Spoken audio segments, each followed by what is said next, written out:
The following is a paid program by Zola Levitt Ministries.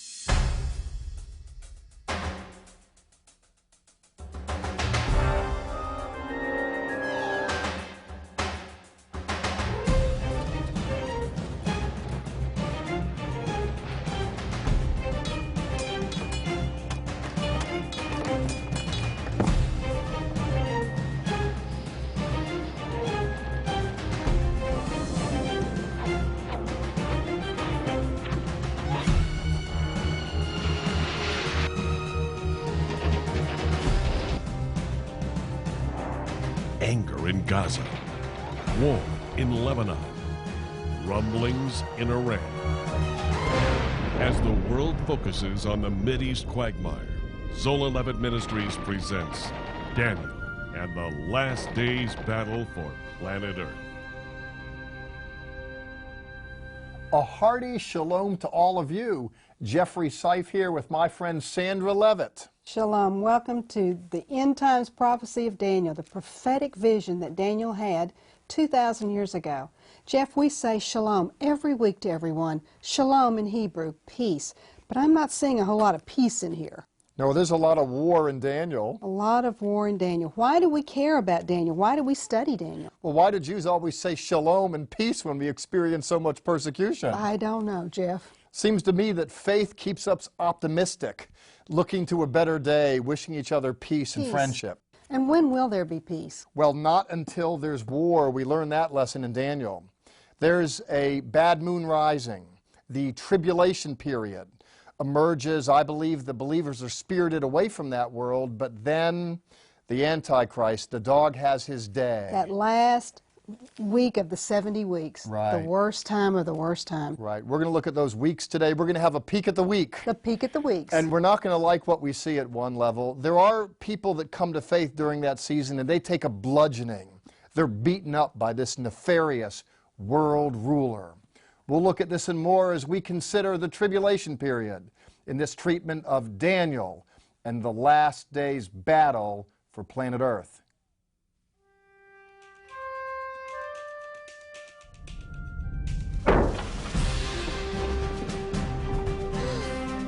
With evil forces abounding unabated, true believers will experience persecution as never before.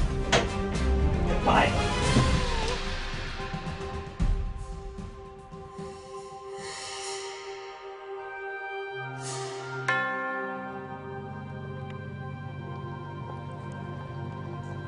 Could this road lead me to the headquarters of the world's most wicked leader, the devil incarnate?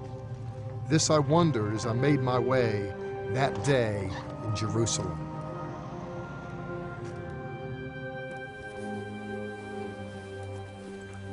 They call this hill Har Haretzah Hara, the hill of evil counsel. It's no coincidence that here is the United Nations headquarters in Jerusalem, from which the United Nations attends to its business. One of the things the Bible believers have come to terms with is the fact that the business that's attended to at day's end is not particularly happy business. As the United Nations, referred to as the United Nothing, in some circles that employs what's referred to elsewhere as the weapons of mass discussion. The argument is that from here, the business of the day goes bad in a world where believers are sorely oppressed. Daniel gave voice to this tribulation period in different ways, perhaps the most famous of which is in the 9th chapter, in the 24th verse. Daniel predicts, Shavurim Shivirim Nechtak al Amamka, 70 weeks are decreed upon thy people. Elsewhere, as you'll see, 70 weeks of years. Daniel saw a period of time that went out 70 weeks of years, or 490 years total. An interesting prophecy unfolds here. If you'll look in verse 25 of the 9th chapter, Daniel says that from the going forth of the word to restore and to build Jerusalem unto an anointed, there'll be 7 weeks, And then on, there will be 62 more weeks. After which, in verse 26, he says, and I quote, Yikret Moshiach, till the anointed one be cut off. There's an interesting story here. I've heard the Bible referred to as the greatest story ever told. Well, this verse could be referred to as the greatest story never told. For herein predicted is that from the going forth of the word to restore and rebuild Jerusalem until an anointed one is cut off, there will be 69 weeks of years. And the reason why that's interesting is because Artaxerxes decreed on March 14th, 445 BC, you read the story in Nehemiah chapter 1 and 2, he decreed Jerusalem should be rebuilt.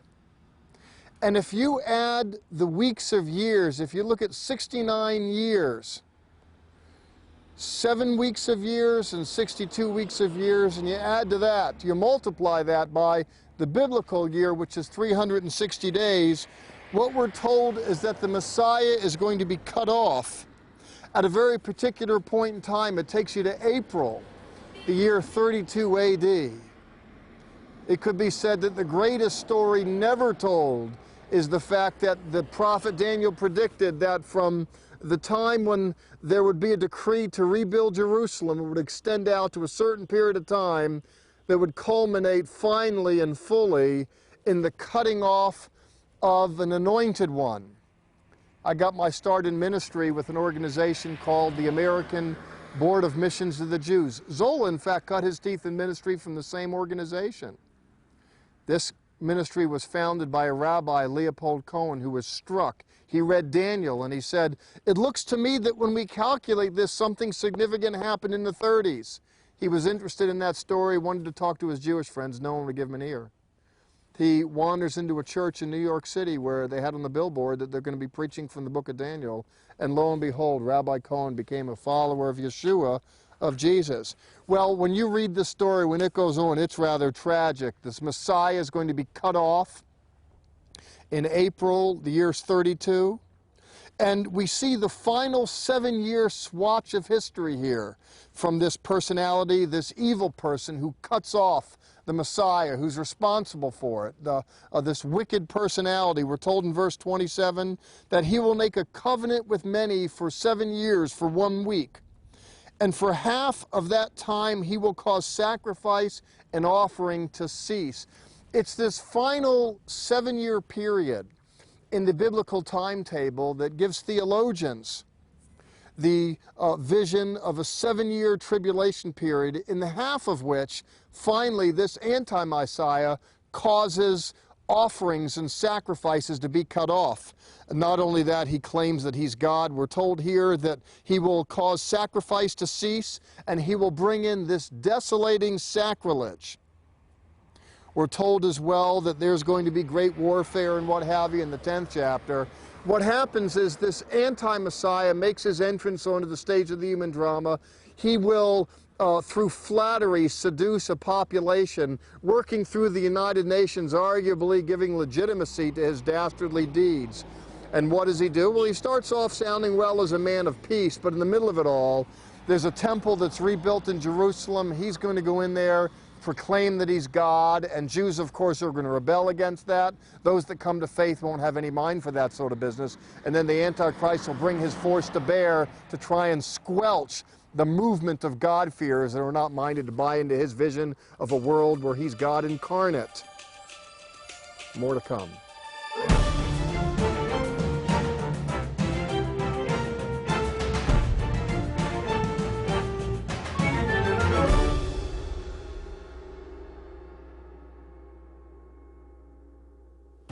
Coming to you from the newsroom of www.levitt.com, where we will be looking at the world's news on the one hand and looking at the Word of God on the other, and put the two together and give you commentary on a weekly basis, if not a daily basis, when there's breaking prophetic news in the Middle East. I hope you will make it a habit of referring to www.levitt.com. and let us contribute to your understanding of the world that we live in.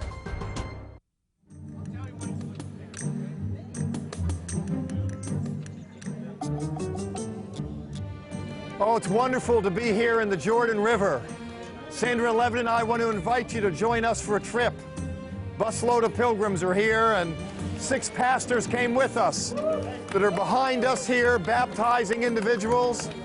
And why not you sometime join Sandra Levitt and I for the trip of a lifetime here in Israel and be baptized in the Jordan River? For more information on our next tour to Israel, call 1-800-WONDERS. On Zola's watch, he always closed the program saying, Sha'alu Shalom Yerushalayim, pray for the peace of Jerusalem. Sandra does that as well. Let me here say that in conjunction with praying for the peace of Jerusalem, we can be paying for the peace of Jerusalem. And how's that, Jeffrey? Well, we can go there. When we visit the Holy Land, we support Israeli air carriers, hotels, restaurants, and shops. It's a great way to stimulate the economy. I want you to go to Israel, and I'd love for you to go there with us. Great place to be, isn't it, Sandra? It's my greatest joy to show people Israel. I can't tell you how excited I get to see people get excited about the Lord and then their home. We're going to live in Israel when all this prophecy is all over. This is going to be our home. There'll be a new world and a better world rising, headquartered in Jerusalem. Absolutely. It says a new heaven, a new earth, and a new Jerusalem. Not a new Dallas, Texas. This is where we're going to be. Zola in the early 80s did a teaching on Daniel's 70 weeks. It's a wonderful teaching. He's in Israel. You'll see him by the Western Wall in traditional looking robes, and his teaching is always just terrific. I know you'll enjoy this. The angel said this, 70 weeks are determined upon thy people and upon thy holy city to finish the transgression, to make an end of sins, to make reconciliation for iniquity, to bring in everlasting righteousness, and to seal up the vision and prophecy, and to anoint the most holy. Well, what the angel was saying was hard to believe. In 70 weeks, a little over a year, all the sins are to be finished, all the iniquity taken care of, reconciliation with God, Messiah will come and be crowned. Now, the angel really didn't mean 70 weeks. There were signposts along the way in the prophecy that show us that each of the weeks was a set, not of 7 days, but 7 years. 70 weeks of years. And there was such a decree. It's timed from a decree to rebuild Jerusalem, and that's in the next verse, Daniel 9:25. Know therefore and understand that from the going forth of the commandment to restore and build Jerusalem unto the Messiah the Prince shall be 7 weeks and 62 weeks. The angel said as signposts, among these 70 weeks there will be 7 weeks, then 62, 62 more. Jerusalem is to be rebuilt in the first 7, then after the 62 more, Messiah would come, unto Messiah the Prince. And that would be 69 weeks, and we still have 1 more week. But to see historically what happened, it's very clear. In 445 BC, about a century after this prophecy, King Artaxerxes of Persia was interviewing his servant Nehemiah, an Israelite. And Nehemiah said he was depressed because the holy city lay in ruins. The temple had been started, but the walls were down, and Jerusalem couldn't be protected. And the king said, you can go and build it. He was a kindly conqueror. He sent the Israelites back. He sent Nehemiah back. Nehemiah built a wonderful wall in the city of David, and he built it so good that it's still here to this day, and it can be seen. And he rebuilt Jerusalem. Now, the people that were watching the prophecy said, well, that's 49 years, because it was finished in 396 BC.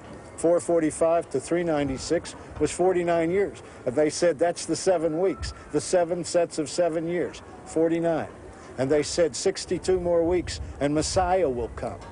And indeed, if you take the total, it takes you to about 30 or 32 AD, right in the time that Messiah came down the Mount of Olives. Just behind me, rode the donkey into Jerusalem, and they said of him, Baruch haba, blessed is he who comes in the name of the Lord.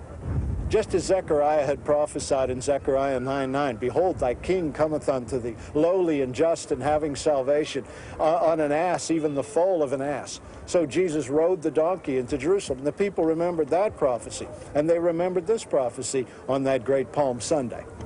Probably people in Jerusalem really were counting those weeks, and some of them came to the Mount of Olives because the time was right. Not because he walked on water or healed the sick, but because he was on time. Now it says Messiah would be cut off and the temple would be destroyed. This is one of the prophecies that discloses that Messiah will die. It goes on, and after troublous times, the Jerusalem will be rebuilt. And after the 62 weeks shall Messiah be cut off, but not for himself. Messiah would die, but for his people. And the people of the prince that shall come shall destroy the city and the sanctuary. The prince that shall come in the Old Testament is the antiChrist. He is the one who will come in the end times. Now, he comes out of a Roman Empire. Remember, we learned it in Daniel's dream with Nebuchadnezzar, that he analyzed that Rome at the end will be these 10 clay toes. Well, out of this 10-nation confederacy of Europe will come this prince, this dark prince, this evil prince. And his people, the Romans, the original Romans, the part of the statue that was iron, they destroyed this city and this sanctuary in 70 AD. So that part was fulfilled. So we had the rebuilding after the 7 weeks, we had the Messiah after the 69 weeks, and that stopped the clock. The clock stopped. The people of the prince came and destroyed the city and the sanctuary, and the clock remained stopped through a long age, which has already been 1900 years, while God went around to call out more chosen people. Out of the Goyim, out of the nations, and still out of Israel. He calls people in order to bring in that 70th week. Remember way back in graduate school studying pastoral counseling and considering what was referred to as psychosocial stressors, that is, the different life pressures brought to bear that impinge upon individuals' ability to have happiness. Truth be known, we're in a world here where the psychosocial stressors are up. People are under an inordinate amount of pain and pressure during the tribulation period, aren't they? They really are, and it's new believers too. The real believers are gone. They've already been taken away. Now these are new believers who are trying to get their feet going during a tribulation period. They're swept up in a world gone bad. And it only gets worse. Right. And thank goodness it's only 7 years. Yeah, and thank God for God who enables us to get our equilibrium amidst the turbulence of trying times. And to trying times we will attend as we continue to probe more deeply, as we look at the tribulation period through the eyes of Daniel in the last days battle for planet Earth.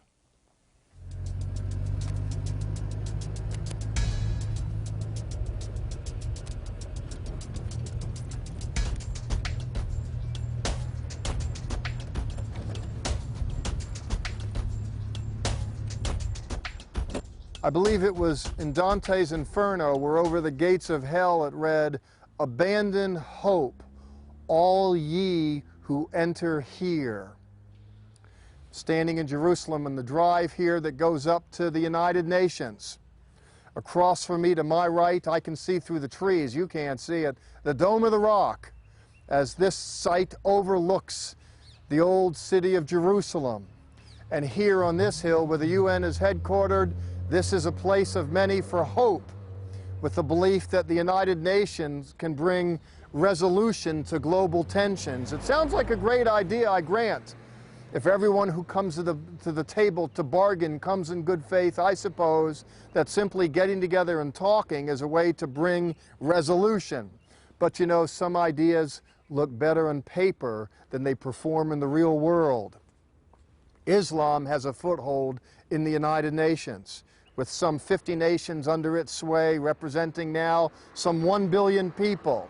Never mind large sectors of the world's oil supply. They can exact influence in the United Nations, rendering it simply just a puppet of powers that are bigger than the ideals that were used to forge the United Nations itself. Daniel envisions a world at day's end where the world comes under the sway of an anti-Messiah. Maybe John Lennon and company could say, all we are saying is give peace a chance. And this in its own way could be the United Nations mantra. But the Bible talks about a deceitful prince of peace who emerges at the end of days, who gets sway over this enterprise here as well as the world at large. And what does he do? Well, he comes into his own, into a world where he is perceived as the great diplomat, and not just a great diplomat, but a religious leader as well, and he winds up garnering more and more religious power to the end that in the middle of his day, in the 7-year period, he claims that he's God. We're told in chapter 11, verse 36, by Daniel that this wicked king will do according to his will, and ill is his will. We're told that he exalts himself and magnifies himself above every god, above every so-called object of worship, so much so that he, in effect, proclaims himself that he is God. You might recall the warning of an Orthodox Jewish rabbi, Shaul, Paul, who came to faith 2 millennia ago, who wrote a letter to the Thessalonians and said as much, that the antichrist is restrained, says Paul therein in the 2nd chapter, but when the restraining force, when the Holy Spirit is taken out of the way, then this personality will emerge and exalt himself above every god and object of worship and sit in the temple of God and proclaim that he is God.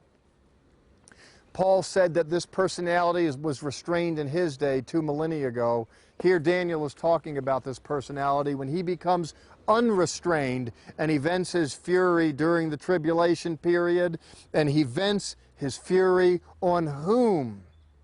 Well, though that do his bidding, enjoy his favors, but there are individuals that are not minded to go that direction particularly.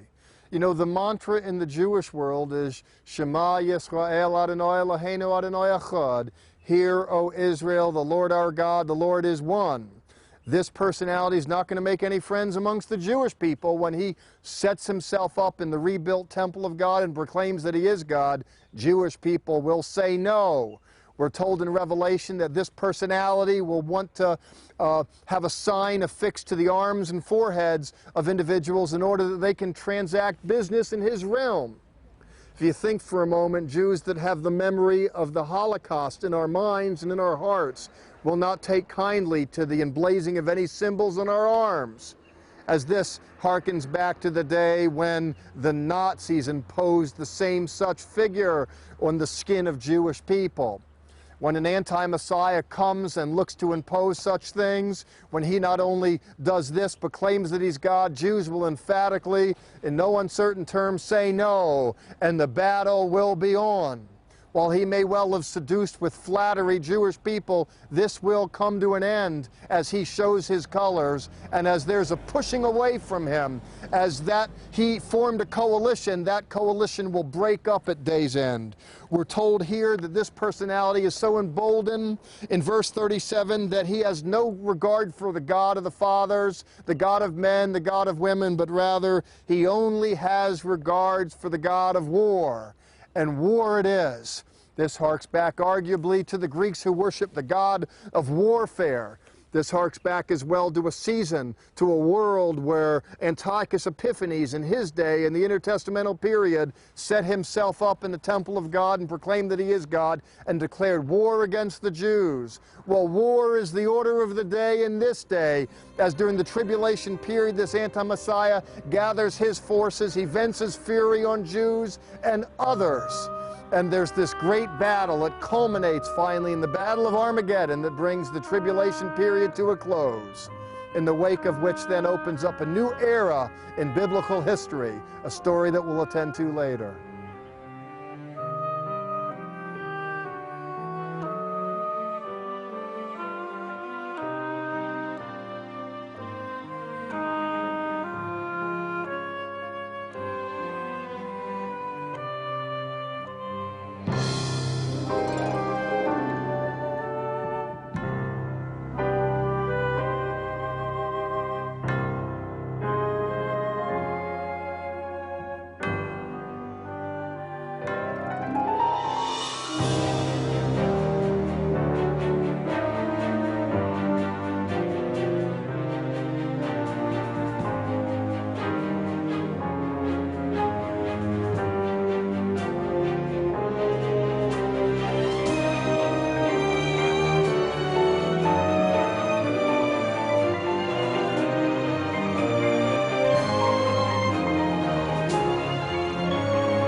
was Zola's music. He wrote many, many albums of wonderful Israeli-inspired music. He loved Israel.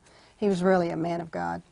You get the Lord in your life, you get the Bible in your mind, and stir it all up, and a lot of great things come out. Look at Daniel. My goodness, what wisdom he was given, what vision. Zola looked at Daniel, and this contributed to his writing about Bible prophecy. He wrote a number of books as well. He loved that prophecy. You look at Daniel, you see the coming of the Messiah in all of this. You see the last days battle for earth, the tribulation period, the antichrist. It is so rich. And when you look at the ancient word and you look at the modern world, you can't help but go, wow. Wow it is, isn't it? It is amazing. It really does lay out exactly what has happened, what's going to happen, and we win. That's the best news of all. I love in Daniel, some people have said that the antichrist will be a Jew. It's not what the Hebrew text says. This is what the English says. It says he will show no regard for the gods of his fathers or for the one desired by women. The Hebrew is gods, not God. There's a plural there, which means the Antichrist will worship gods, not one God. Let the Jews worship the one true God. Yeah, for us it's all about Shema Yisrael, Adonai Eloheinu, Adonai Echad. Hear, O Israel, the Lord our God, the Lord is one. Amen. And as you go, Sha'alu Shalom Yerushalayim, pray for the peace of Jerusalem. Our offer on this program, Coming, the End, Russia and Israel in Prophecy, written by Zola Levitt with Dr. Thomas S. McCall. Both book and CD are available. The Bible tells of a northern ground army descending upon Israel shortly before the return of Christ. Learn more about one of history's most startling wars before it takes place in Coming, the End, Russia and Israel in Prophecy. And you may also call toll-free for our colorful monthly newsletter, The Levitt Letter. This free publication includes Bible lessons, insightful news commentary, Hebrew lessons, and more. Call 1-800-WONDERS. That's 1-800-966-3377. Or write to Zola, Box 12268, Dallas, Texas 75225.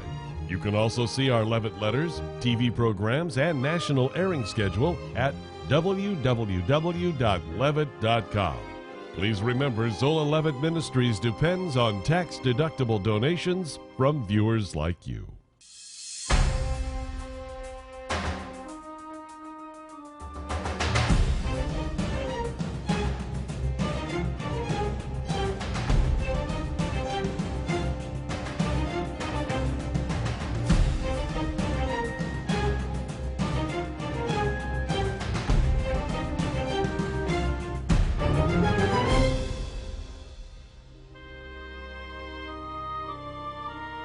This has been a paid program brought to you by Zola Levitt Ministries.